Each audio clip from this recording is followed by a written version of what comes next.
കോഴിക്കോട് കോനാട് ബീച്ചിൽ റോഡ് സൈഡിൽ കഞ്ചാവ് ചെടി കണ്ടെത്തി. 1.5 മാസമായി പൂട്ടിയിട്ട ഹോട്ടലിന് മുന്നിലാണ് കഞ്ചാവ് ചെടി കണ്ടത്. പോലീസ് ഇവിടെ പരിശോധന നടത്തുകയാണ്. ഇതിപ്പോ ഈ ഹോട്ടൽ അടഞ്ഞു കിടക്കുകയാണ്. ഇതിനു മുമ്പ് പറഞ്ഞാൽ രാത്രി 2 മണി 3 മണി 4 മണിയൊക്കെ പിള്ളേർ സെറ്റ് വന്നിരുന്നിട്ട് വരിവരിയായിട്ടിരുന്ന് കഞ്ചാവ് വലിക്കും. ഇതിൻ്റെ തൊട്ട ബാക്കിലാണ് എൻ്റെ വീട്. നമ്മൾ നിരവധി തവണ ഒരു കംപ്ലൈൻറ്റ് കൊടുത്തു. പക്ഷേ അതെന്താ പറയുക, എല്ലാവർക്കും അവർക്കൊക്കെ ഭയങ്കര പ്രശ്നങ്ങളാണ്. കാരണം ഇവർ ഏത് രീതിയിൽ നമ്മളടുത്ത് പ്രതികരിക്കാൻ അറിയാത്തതുകൊണ്ട് ഞാനും മിണ്ടാതിരിക്കും. ഇപ്പോൾ കട ഒരു 1-2 മാസമായി അടഞ്ഞു കിടക്കുന്നത്. അപ്പോൾ അതുകൊണ്ട് അന്ന് വലിച്ചിട്ട് പോയ കുരു മുളച്ചു വന്നതാണ്. വർഷ ഗിരീഷുണ്ട് കോഴിക്കോട് എന്ന. വർഷ, ഗുരുതരമായ ആരോപണമാണ് ഇപ്പോൾ സമീപവാസിയായ ചേട്ടൻ പറയുന്നത്. പരാതിപ്പെട്ടിരുന്നു, പക്ഷേ പോലീസ് അടക്കം അല്ലെങ്കിൽ അധികൃതരടക്കം നടപടിയെടുത്തില്ല. അന്ന് സ്ഥിരമായി യുവാക്കൾ എത്തുന്നു, അല്ലെങ്കിൽ സാമൂഹ്യ വിരുദ്ധരെത്തുന്നു, കഞ്ചാവ് ഉപയോഗിക്കുന്നു. അന്ന് ഉപയോഗിച്ച കഞ്ചാവിൻ്റെയൊക്കെ തന്നെ ഒരു വിത്ത് വീണാണ് ഇപ്പോൾ ഇത് വന്നത്. ഇനിയെങ്കിലും നടപടിയെടുക്കാൻ തയ്യാറാവുമോ എന്നാണ് നമുക്ക് അറിയേണ്ടത്. വർഷ,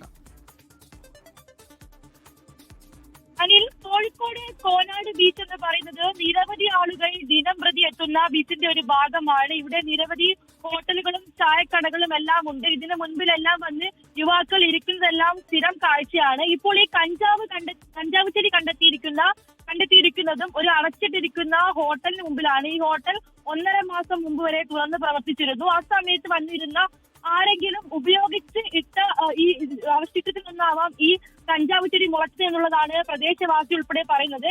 നമ്മോട് ഇപ്പോൾ അല്പസമയം മുമ്പ് സംസാരിച്ചത് അവിടെ തൊട്ടടുത്തുള്ള വീടുള്ള ഒരാളാണ്. ആള് പറയുന്നതനുസരിച്ച് നിരവധി പേർ ഇവിടെ എത്താറുണ്ട്. പലതവണ MDMAയും കഞ്ചാവും ഉൾപ്പെടെ ഉപയോഗിക്കുന്നത് ശ്രദ്ധയിൽപ്പെട്ടിട്ടുണ്ട്. പക്ഷെ ഇവരെ ചോദ്യം ചെയ്യാൻ എല്ലാവർക്കും ഭയമാണ്. കാരണം എങ്ങനെയായിരിക്കും പ്രതികരിക്കുക എന്ന് അറിയില്ല എന്നാണ് പ്രദേശവാസികൾ പറയുന്നത്. വെള്ളയിൽ പോലീസ് നിരന്തരമായി ഇതിൽ ഇടപെടാറുണ്ട്. പക്ഷേ നിത്യവും ഓരോരുത്തരാണ് ഇവിടെ എത്തുന്നത്.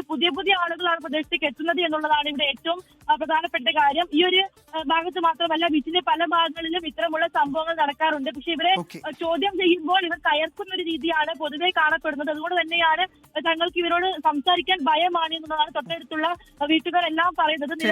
വർഷയാണ് കോഴിക്കോട് നിന്ന് വിവരങ്ങൾ നൽകിയത്.